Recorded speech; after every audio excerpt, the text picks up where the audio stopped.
My name is Andrew Stotz, and I have been looking at the research on recessions and doing my own research, and I see the signs of an upcoming recession very clearly.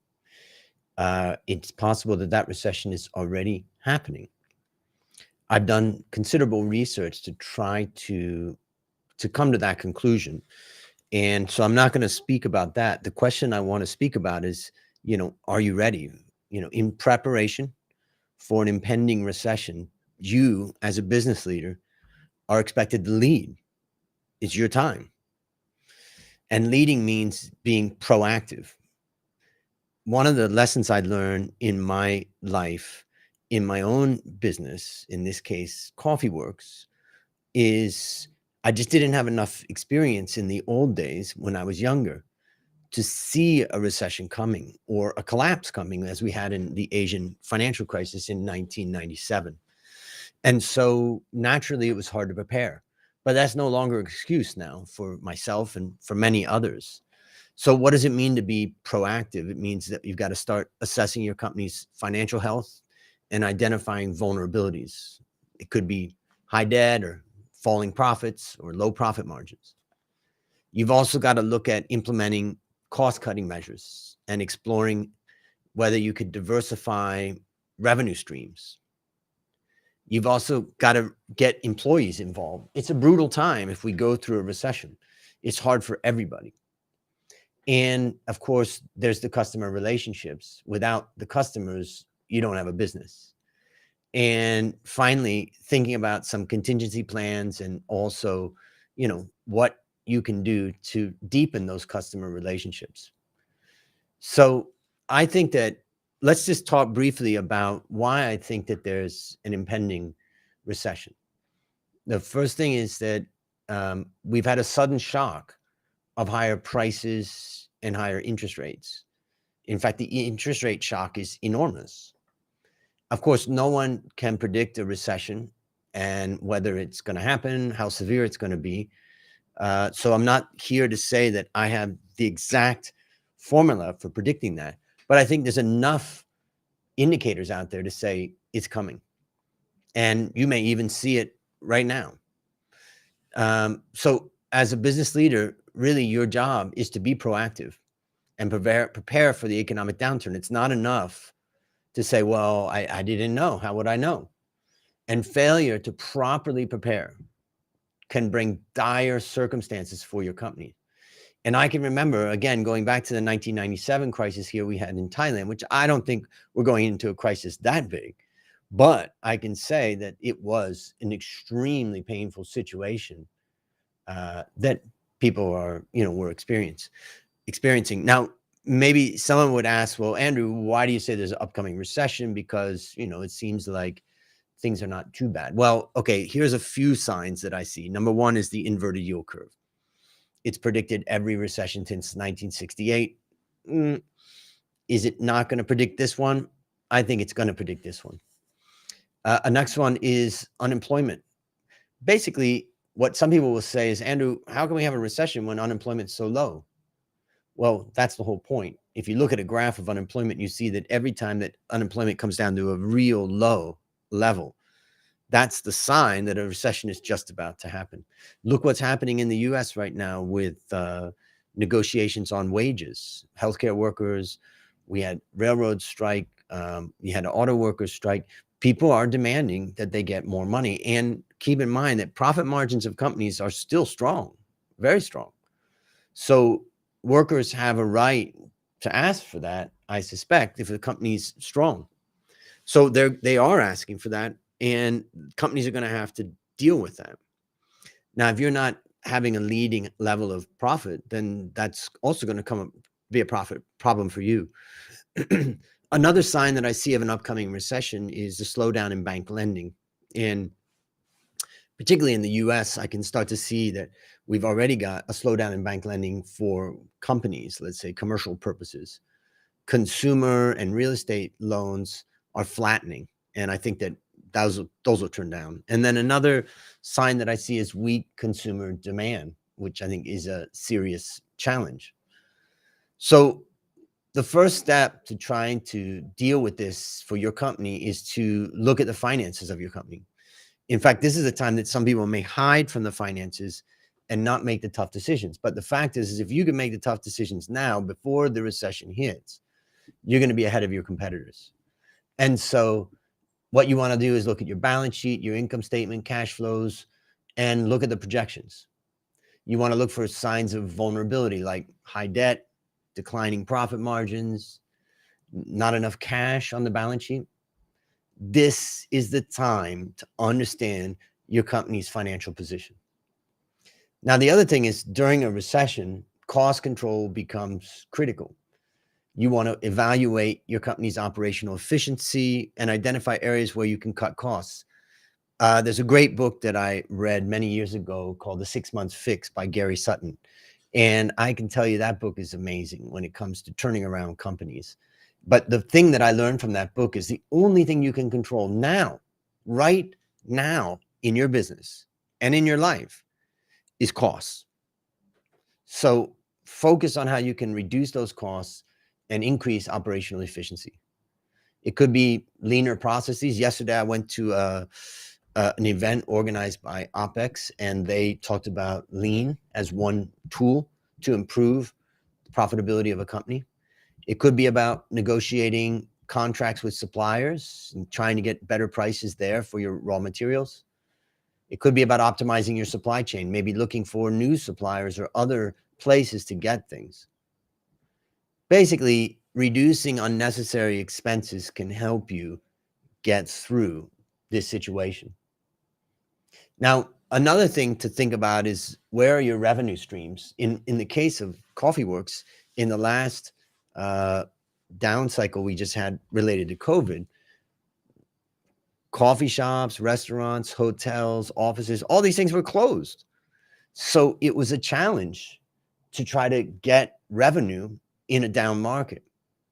So you want to try to look for ways to diversify that revenue stream. And when I talk about diversification, it means that the consumer behaviors and the drivers of the customers in that segment have a different behavior. So you could have a segment, let's say tourism, and you could have a segment that is domestic. And those are going to have somewhat separate, different behaviors.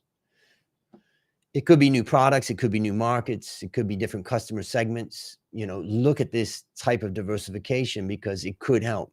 Now, I do want to raise some caution. Be careful about diversification when you're going into a crisis like this, because you could drain your resources and not actually get the revenue. One of the things that I like to say when it comes to strategy in business is follow your DNA. And I know in our business at CoffeeWorks, our DNA is not retail, websites, B2C. It's not our strength. And so we resisted during the crisis time of COVID to shift into that. Some people may say, well, you missed an opportunity, but I would say we stuck to what we knew and we didn't overextend ourselves with a very limited resources, which I want to tell a story about the 1997 crisis. And what I learned was don't work too hard during an economic crisis. Now that may sound strange because the whole thing that ends up happening is you end up working like crazy to survive an economic crisis. But my point is that during an economic crisis, whether you work 8 hours or 10 hours or 12 hours may not have a major impact on the revenue that you're going to get in your company. Because the fact is that the revenue is going to be driven by the market. And it could be that the market's just down at that time. So be careful about not overextending yourself physically, personally. And let's talk about employees, right? You want to try to, have a stable base of employees in your company. Remember that recessionary times can be tough. So you want to prepare your employees by getting them involved in the cost cutting and the preparedness to weather the storm. Get them involved at building the protections that you're building in your business. And that's can also help them, to try to, understand what's going on in the world, and therefore be careful about overcommitting personally to personal investments or personal spending. Next is customers. You want to focus on strong customer relationships. Ultimately, they're going to be going through the same pain as you. And so you want to keep the connection with your customers strong. And you want to be looking for ideas, providing some support and strength, and building the relationship at the hardest time. And you want to focus on exceptional customer service and value to retain those existing customers. That exceptional customer service is going to feel great when times are tough. You also want to be transparent with your clients about the changes that you're making in your business. Ultimately, the loyalty will provide your company's stable foundation to weather an economic turbulence. We had a particular customer that was hit by an event. We had a hotel that was hit by protests in Thailand, and it basically shut down their occupancy to maybe from 80, 90% down to 10. And we contacted them and we worked with them closely. But the main thing that we did is we gave them a discounted price. And that's a shocker because, we don't normally, companies don't come up, suppliers don't come up with price discounts. But we saw, of course, that their volume was much lower as they were at 10% capacity. And so we felt like until the protests subsided, we would try to support them with the balance sheet strength that we had at the time. So look at your unique strengths, and how you can support customers. Maybe it's training. Maybe it's like taking the staff and really helping them, learn something. So let's talk about capital. Do you have enough cash? Do you have a lot of debt on your balance sheet? Are you making enough profit margin? This is a challenge, right? Because gaining access to new capital during a recession is nearly impossible. So you have to be prepared already, or you may have, if I'm right that there's a recession coming, then you've got to prepare right now. So you want to evaluate your options related to additional capital. It could be just selling some assets that you've been thinking about selling. Last night, I met with a business owner, and he has some assets that he wants to sell. And I said, sell them now. If I'm right and there's a recession coming, there's not going to be a market for those assets because everybody's going to be wanting to sell assets. And there's not going to be that many buyers. If I'm wrong, well, okay, you've accelerated your process. You didn't get as great a price, but still, the risk of being wrong and waiting can be huge. So you want to look for additional lines of credit if you could, other loans, equity financing, and establish relationships with the banks and financial institutions to try to make sure that you've got that access to capital.